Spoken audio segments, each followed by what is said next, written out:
Oleltele. That's right. I got that right. Ololtele. Ololtele. Yeah. The second. Okay. Well, so we are at a place where Tabitha Karanja and Joseph Karanja, the co-owners of Keroche Breweries, are under arrest right now. The two are facing fraud allegations, with Kenya Revenue Authority believed to have been defrauded of 14.4 billion shillings in unpaid taxes. That's that. This coming also in the week where we've seen business tycoon Humphrey Karaoke arrested by detectives from the Flying Squad. It is alleged that he owes the taxman to the tune of 41 billion shillings. Huge amounts of money. What, Tarwish, I'm interested in the manner in which some of these arrests are taking place. Let's just get back to yesterday night. Joseph and Tabitha Karanja, the owners of Keroche Brewery, them having to spend the night at their offices because there were detectives just right outside their gate waiting to arrest them. And the detectives waited to today morning. What is your impression of this? Well, one thing is that we need to appreciate that, in as much as we actually intensifying the war against corruption, it has to be done within the precincts of the law. Even those law enforcers, the police who, of course, go to effect these arrests, they have to ensure that they do it within the law. Because what we've been seeing, and of course, coupled with the complaints that you've had the Karanjas actually register in as regards to the arrest today and also even yesterday, because they have just been hearing this information from the media. What I suppose, because the DPP and the DCI and all other investigative agencies have all along been calling and reminding Kenyans that all this is going to be done professionally. And if that is the case, it should then actually be portrayed as such. Right.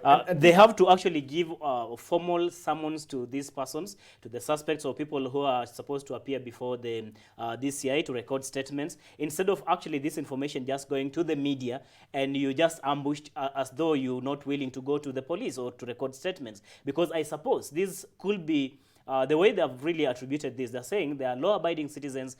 Had they got formal, of course, summons, they would have actually presented themselves to the nearest police station or to the DCI. But what we are seeing today, I believe, really is not professional, and most Kenyans really share that view. Right, and as most Kenyans do, Governor Lee Kinyanjui has also come out just saying that this in itself is targeted to investors and business people, perhaps. Should we look at it in that regard, or should we look at it in the white light that the KRA perhaps is trying to make us see this as a crackdown to regain or recover what really Mwananchi is owed in terms of taxes? I don't think it is good for us to try and look for scapegoats in as far as this fight against corruption is concerned, because it cannot be that it is in the interest of President Kenyatta or the entire Kenyan government to see into it that investors do not have confidence, they do not have that, free will to actually invest in the country. They really want to see this happening. But again, the biggest challenge that this country has really been facing is corruption itself.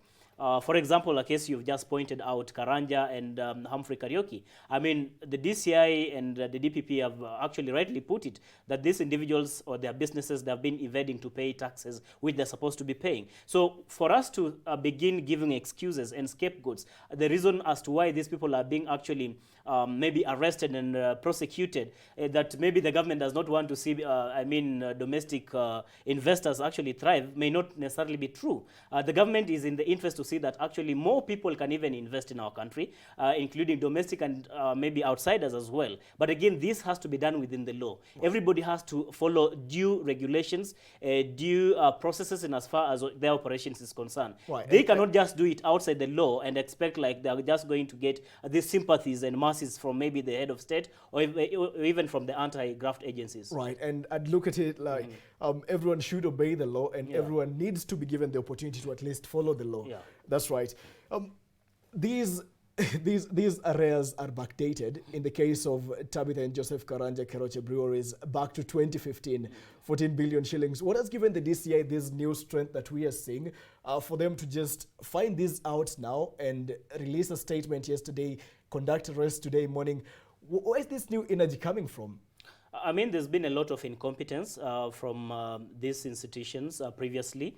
I mean, the entire investigative apparatus, from the DCI to the DPP and also the EACC. I mean, it's just lately that you've seen they are doing at least something that Kenyans can regain confidence that at least maybe you are going to win the war against corruption. Come to the KRA itself today as we speak, because again, there are so many fundamental questions that ordinary Kenyans are raising today. They're asking, how come that it is today we are realizing that these individuals or these companies have not been paying taxes all along? I mean, to a tune of 41 billion and 14 billion, like you mentioned. I mean, where were the KRA officials? Where was the KRA Director General when all this was happening? I mean, it's absurd that we are paying these individuals money to ensure that this does not happen in the first place. Because again, the monies that you're going to see them actually pay in terms of bonds and bails, like what Karaoke paid last time, 20 million, I believe. 11 million. Out of the 41 billion Kenya shillings, he had just to cough 11 million and get out. We don't know what is going to happen with the Karanjas tomorrow. You get the point. So we want to see how we can actually, I mean, make sure that this does not happen in the first place. Other than allowing it to happen and doing this arrest and bringing these people to court, then they just go out through paying bails and bonds. It's very, very unfortunate. So I think the onus also is on the KRA officials to ensure that they actually diligently deliver on their mandate. Right.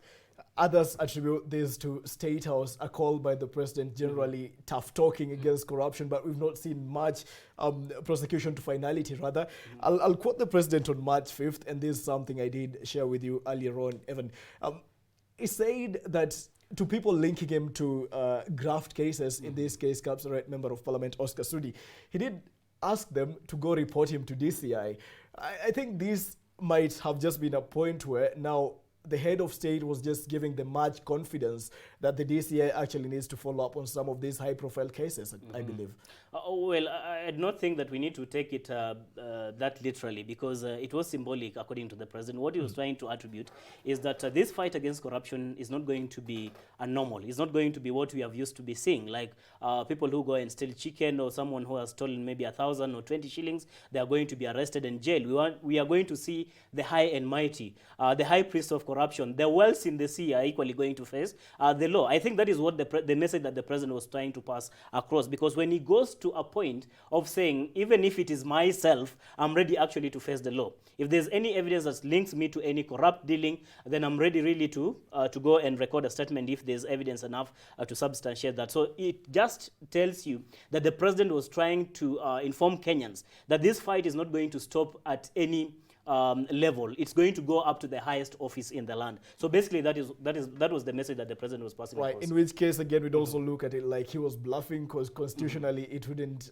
Sure. Yeah, I think that is also an aspect that I've forgotten to mention. Constitutionally, you cannot actually instigate or constitute any criminal proceedings against a sitting head of state. Right. That is what the Constitution says. So President Kenyatta knows actually he's insulated at the moment. There's nothing that you can actually do as far as he's still in office. Right. Let's look at this, because I was looking at Kenyans' reactions to this particular arrest, even in the day, online, and so on. And one particular sentiment stood out for me, that such dramatic arrests never really lead to anything. Can you see anything coming out of this? Well, but now, as regards, I'd say, prosecution now to finality and assets being recovered or monies being recovered in cases where injustice actually was done. I mean, as Kenyans, we've said this a number of times, that we do not just want to see actually arrests or people being mentioned to have been involved in corrupt activities. We want to see these people arrested, them being arraigned in court, prosecuted, and convicted where possible. Of course, the onus now is on the DPP to ensure that they have sufficient evidence actually to nail these individuals. Because again, you can just do this arrest, but if you do not have enough evidence to support any kind of accusations you have against these individuals, then that case is just going to collapse. So, I mean, the DPP also has to do, thorough investigation and to ensure that they have enough evidence. Because again, many times we've been blaming the judiciary. You saw what happened today in Mombasa. I mean, there are Kenyans who went to protest against, of course, the judiciary, and they actually went to petition the CJ, David Maraga, saying that within the judiciary itself, the individuals or judges and magistrates who are involved in corruption, and it's one reason why it has become very difficult for us to actually win the war against corruption. Right. It may be true to some extent. What do we need to do? We need to see actually all these agencies, from the judiciary, the Office of the DCI, the DPP, the Ethics and Anti-Corruption Commission, now that there's a political will and there's enough resources in these agencies, we need to see all these people actually work together to achieve one common goal to ensure that we wipe out corruption completely in our country. Right, and that even marks my next inquiry. The judiciary is the weakest link on the fight against corruption. It's been said so. Would you want to comment on that? To some extent, because there have been questions regarding the lenient bail that have been given, for example, to some of these suspects. At some point, you saw what happened with Waititu. It was very funny, where you have a judge who is actually on leave and comes just to issue this, how do we call it, anticipatory bail against arrest of Ferdinand Waititu, the governor for Kiambu. What does it tell you? I mean, what will really instigate? What will prompt this judge actually to come back from leave to, and actually do this work? Because again, there could have been a lot of work with interest, perhaps. Yeah, there's some interest. It tells you that there's something that is actually motivating this particular judge to come and do this job. So it has been blamed, the judiciary, that they have not been doing as much. And I want to believe that so far, I mean, they're giving us some hope that they are trying, but they need actually to up their game. Are the ESCC, the DPP, the DCI, are they at par when it comes to such fights? Yeah, they are, because the challenge has been, questioning has been about the resources. They've been saying that there's been a lot of politicization and maybe the lack of political goodwill from those in power. You've also seen the president himself. He's not the same president we used to see 2013, 2017. I mean, he's a completely different and new president today. I mean, possibly he could have been held hostage by politics and politicians. He felt like he needed these people around so that he can get re-elected. But this time around, I believe he's not leaving any stone unturned. He's doing everything possible to ensure that the war against corruption, and also the same, has actually been supported by the handshake between him and Raila Odinga. Right. And I'd really want to push this particular debate right here, because we are also at an opportune time where now the Central Bank of Kenya just launched the new generation tenders, the new generation currency, I beg your pardon. Sure. And that has been on now for 3 months. And part of what we are looking forward to by the 1st of September is the phasing out of the 1,000 shilling note. We know very well that huge amounts of money was hoarded in this denomination. That's right. So what this puts every other person who was holding such big amounts of money at was that they actually had to remit the old generation currencies for the new ones. Could this be as a result of people perhaps declaring huge amounts of money, or do you want to do you want to term these arrests that we've been seeing of big people in business as just a product of the handshake per se? Could we at least tie it to anything else apart from that, or is it just purely the handshake? Well, you know, when these individuals came together, Raila Odinga and President Kenyatta, they said one of the key things they really want to address is the fight against corruption. They need to actually ensure that corruption is a thing of the past in our country today. And you've seen it from the time these individuals or these key leaders actually had this handshake. There's been, it added more fuel, rather, to the fight against corruption. Today, you will not hear maybe people or leaders from the opposition zones trying to bash the president in as far as the fight against corruption. I mean, they are supporting it fully as far as we are concerned today. So it tells you that this was one of the key agendas. Apart from, of course, the others, I mean, there were 9 key agendas which the BBI is carrying out today. But the fight against corruption, uniting the country and make sure maybe we are having proper electoral process in the country were really key when these two leaders were coming into place.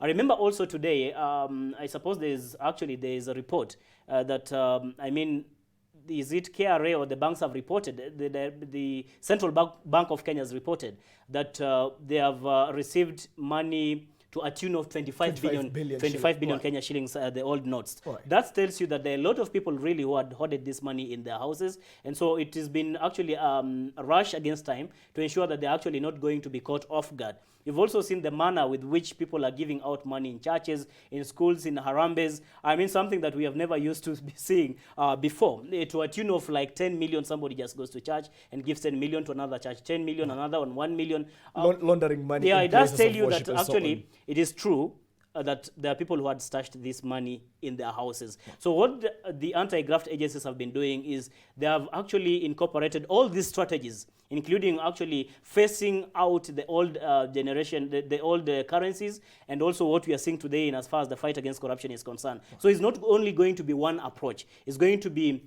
like a fully fledged kind of operation where they are going to touch on various aspects to ensure that someone who has been corrupt or has been suspected to have been corrupt is not going to have like a loophole to evade or run away with this money. Right.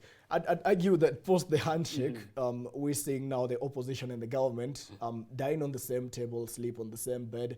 That will mean that, well, they unite on the war against corruption, but they also unite to conceal, because earlier on we were used to seeing the opposition blowing trumpets on various malpractices by the government. I don't want to believe that overnight the government did transform on that. What's your take on the same? Well, like Raila Odinga has put it, and of course even scholars will tell you that opposition is not just about really making noise out there. In fact, Raila Odinga did say that if you, there was a time, I used to say something or suggest something to the government, but they could not actually take it into consideration. That is why they used to go to the streets, sometimes even make noise in parliament, opposition lawmakers in parliament. But now that the government can listen to some of the suggestions, to some of the plans or some of the things that maybe the opposition feels needs to be done in a particular way, there's no absolutely reason for them to continue doing things the way they have used to be doing it. So it's a completely new approach that the opposition is adopting in our country. In any case, what is the interest of the opposition is to see that whatever kind of ideas, whatever kind of plans maybe they had or the vision they had for the country, now that it's shared together with the government that is actually in place, it's better if it's going to be implemented other than actually just running on the streets and playing antagonistic politics that by the end of the day is not going to yield into anything. Right, so Kenyans can sleep peacefully knowing very well that corruption disappeared overnight in the government, at least, apart from those that we are seeing. But you see, it's not going to be like an overnight thing. It's not going to be like an event.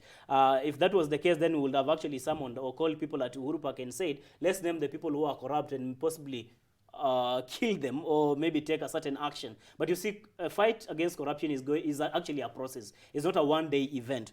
We are gradually making it as a country today because, again, you can see that goodwill. It tells you that if we can actually maintain the momentum, then we are going to win this war. Had President Kenyatta himself, when he took over office in 2013, done what we are seeing him do today, I want to tell you that this country will be different today. But again, like I said earlier, it looks like he was held by politics and politicians. He couldn't do as much. 2013, 2019, a period of 6 years. Yeah. Put a period of 6 years onto the date today. We're looking at 2025. Yeah. Will we be at the utopia you just painted for us right now? Well, because you cannot quite tell what is going to happen tomorrow. But I do not want us to have a premonition that this fight against corruption is not going to be won. Because key leaders, those who really matter. What are the prospects here? What are we looking at? What are the chances that we win the war against corruption? Is the system even supporting? Is the system even adequately supporting this? I'd ask. I'd also follow this up with not only the system now, is Mwananchi at the right mind state where they're willing to say no to corruption and actually support the war against corruption? CS Rotich is arrested. He's taken to court. No one is mentioning that right now. Just the other time, NYS1, the case again has come up again. Kabura, among others, are being charged with money laundering now, and we're seeing that come back onto the media. It's been a case that no one even mentioned, despite public knowledge that a lot of money was lost in that regard. Can we really live in the pretense that we are winning this war? Well, you see what, for example, our country is doing today. It's not like what we used to be seeing. Why am I saying so? For example, Governor Ferdinand Waititu. If it were like what we used to be seeing, then Waititu will be in office today. Who could be comfortably doing his work in as much as he still faces corrupt charges in the court. But what are we seeing today? Waititu is not in office. He cannot even access his office. He's on half salary. Yes, head office. The same thing with Henry. The same thing with Henry Rotich. Listen, the same thing with Henry Rotich and so many of these other public officials. What does it tell you? Is that we are now actually engaging or actually using a new approach altogether. Right. In one way, to try and make sure that we have a deterrent measure that is going to discourage even people who are engaged in corruption or those in potential, with the potential actually to engage in corruption. Right. Because in itself, even if you're a governor or a senator or anyone in public service, right, and you intend maybe to engage yourself in corrupt activities, and you see what is happening with Henry Rotich, a whole cabinet secretary for treasury, and you have a governor, and there are more actually who are going actually to get out of their offices soon. Right. What does it tell you? It demoralizes the people who intend to commit the same. You get the point? So in itself is actually another strategy in the fight against corruption, which is a welcome move, and we want to see actually courts give such, because again, I mean, Judge Mumbi Ngugi has been lauded for this move. It's a very bold move, a rare one for that matter. In fact, at some point you saw, even Waititu himself could not even believe. He had to go again and petition to the highest level, but again, he was defeated. What does it tell you? That we have to have confidence, at least at this particular time. That does not mean that we do not still have weak links within the judiciary itself.